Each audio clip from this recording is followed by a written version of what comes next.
Bonjour, voyons maintenant pourquoi et pour quelles raisons les propriétaires peuvent vendre ou simplement se débarrasser d'une Opel Corsa D d'occasion. La Corsa D est présente depuis longtemps sur le marché russe, ce qui rend la sélection difficile. Pliez vos doigts.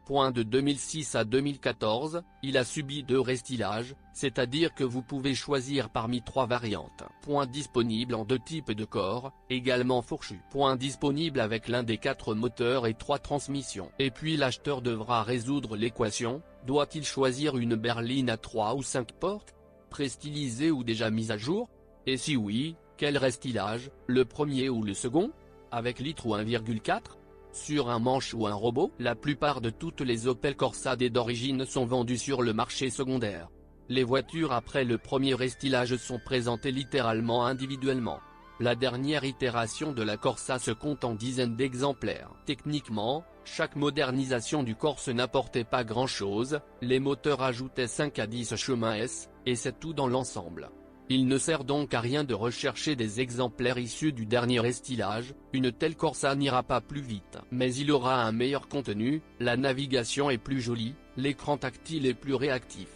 Même si le pauvre bébé d'Opel n'a jamais été pauvre. Et dans les premières versions, il y avait même une finition combinée de différentes couleurs, un rétroéclairage jeune et joyeux des boutons et du big xénon. Autrement dit, même maintenant, si vous le présentez à n'importe quel employé de l'État russe de classe B, cela n'aura pas l'air terne. Le piège, ce ne sont pas les transmissions automatiques, comme c'est souvent le cas, mais les mécaniques et les robots fabriqués sur cette base. Parmi les problèmes connus du bloc Opel Corsa, usure prématurée du mécanisme de changement de vitesse, fuite d'huile, défaillance des dents différentielles. Selon le degré de négligence, vous devez être prêt soit à remonter l'unité en plusieurs parties, remplacement des arbres, déroulement, remplacer le mécanisme de changement de vitesse, réparer le carter de transmission manuelle, soit à la remplacer complètement par une unité sous contrat. Quant au robot, c'est la même mécanique avec les mêmes bobos, à laquelle s'ajoute un changement de vitesse automatique, des actionneurs et une unité de commande. Officiellement, l'ensemble de l'ensemble ne peut pas être réparé, seulement remplacé. Mais les artisans changent tout pièce par pièce depuis longtemps. Si vous le souhaitez, une unité de commande séparée 25 000 pour une pièce et 2-3 000 pour la main-d'œuvre, si vous le souhaitez, les parties électroniques et mécaniques de l'unité séparément. Mais quelque part à ce stade, il est déjà clair qu'il suffit de passer par Opel avec une mécanique et un robot basé sur celle-ci. Et regardez immédiatement la version avec les 1.60-40, le automatique terne mais sans prétention.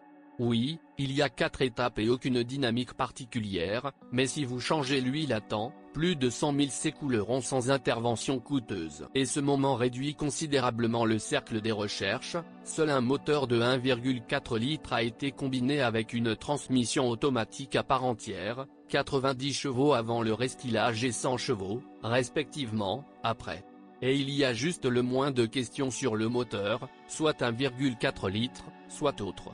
Gardez un œil sur les bougies d'allumage et nettoyez l'accélérateur tous les 30 000 à 50 000 km. Verser de l'huile n'est pas la solution la moins chère, et vous n'aurez pas à penser au moteur. Le délicat châssis allemand sur les nids de poules russes devient inutilisable plus vite que nous le souhaiterions.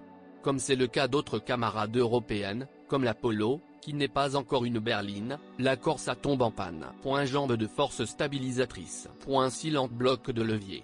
Diverses douilles. Ce sont autant de consommables qu'il est utile d'avoir en réserve. Et en gros, c'est tout. Si nous parlons de problèmes franchement massifs de l'Opel Corsa, alors, à part les transmissions manuelles qui s'effondrent constamment, il ne semble y avoir rien à dire. Opel Corsa est une voiture, le plus souvent, âgée de plus de 10 ans, et l'ensemble des problèmes y est depuis longtemps enfantin, c'est individuel. Après plusieurs propriétaires et des centaines de milliers de kilomètres, la voiture n'est souvent qu'une palombre de ce qui sort de la chaîne de production. Vous devrez donc tout vérifier avant d'acheter.